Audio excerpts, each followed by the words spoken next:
player challenges for the ball. He plants his foot on the ground. His knee buckles, then rotates. Pop. He just tore his ACL.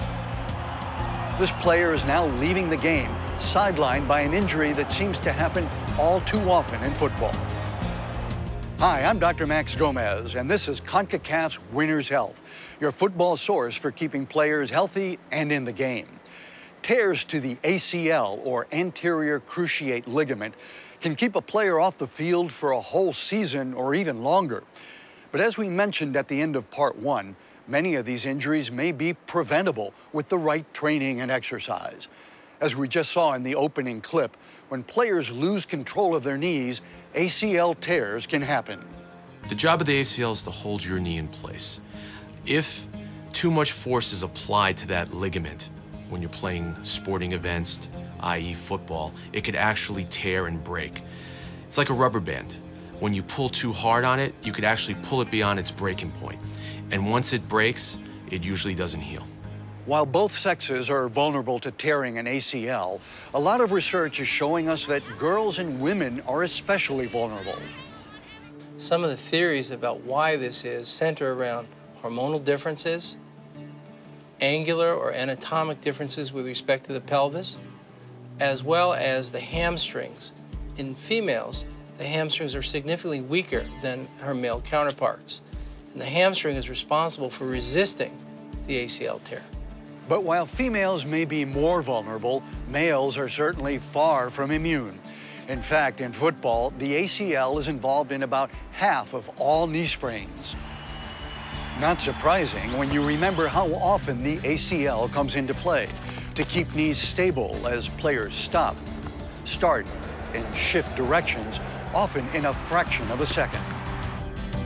While it's obvious football players have to train to enhance performance, today coaches and trainers are aware that players also need to train to reduce injuries on the pitch. There really are good training programs out there that can help prevent ACL injuries.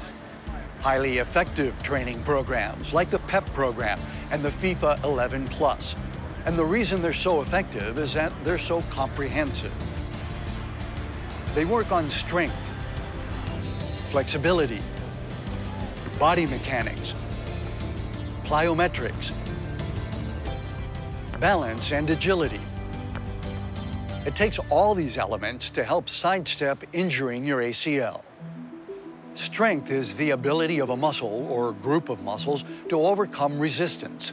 To prevent ACL injuries, players need to build strength in all their lower body muscles, particularly their leg muscles, and most particularly their hamstrings. Why their hamstrings? Because in football, the hamstrings are often needed to act as an anchor for the knee. Take the example of a player kicking a ball. The quads on the front of the thigh are what move the leg forward to kick the ball. After the ball is kicked, the hamstrings are needed to keep the lower leg from moving too far forward as the knee straightens.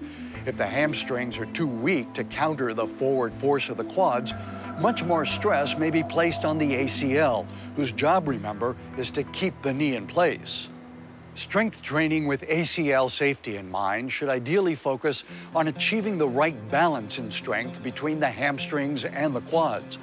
In reality, this means you'll probably want to start working more on the hamstrings, since they're typically under-exercised.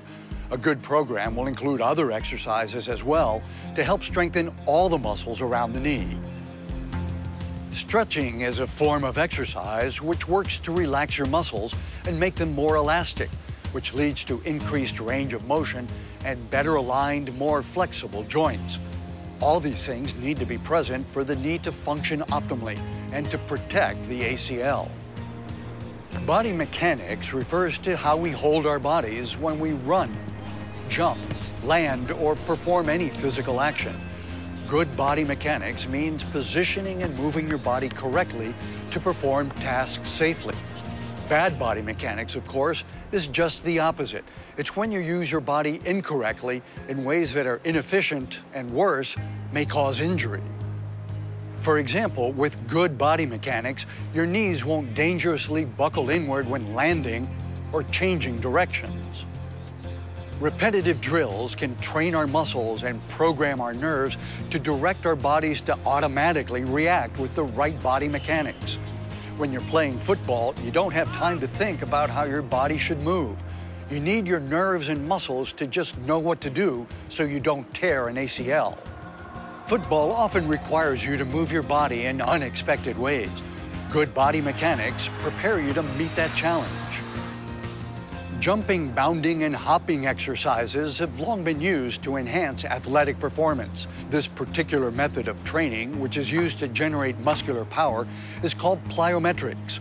Plyometrics increases the speed and force of muscle contractions to generate explosiveness, like you need when you jump to head a ball or to make a save.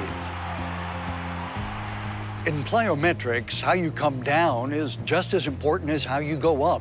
Even more important where the ACL is concerned. This means always landing on the balls of your feet with your knees bent and your chest over your knees. This technique takes pressure off the ACL, which helps keep it from tearing. Balance is the ability to maintain equilibrium through the combined actions of our eyes, our ears, our entire nervous system. Training for balance sharpens your reactions to destabilizing forces, so you can instantly make adjustments and recover. A well-trained sense of balance is a real advantage in football. It keeps players up and playing and less prone to injury. And then there's agility, the ability to swiftly change directions and shift the body from one position to another.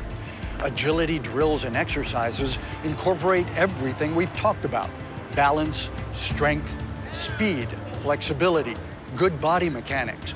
All important because in reality, none of them work alone. Like a good team, they all need to work together. If you're thinking that's a lot of work just to help a couple of ligaments, don't worry, these training programs really address a whole lot more. By training for your ACLs, you're in fact training to protect your entire body. And by the way, it can also help make you a much better player. And who doesn't want that? Thanks for joining us for CONCACAF's Winner's Health. Take care and stay healthy. For more information about exercises to help prevent ACL injuries, including the complete FIFA 11 Plus program and PEP program, please visit CONCACAF.com.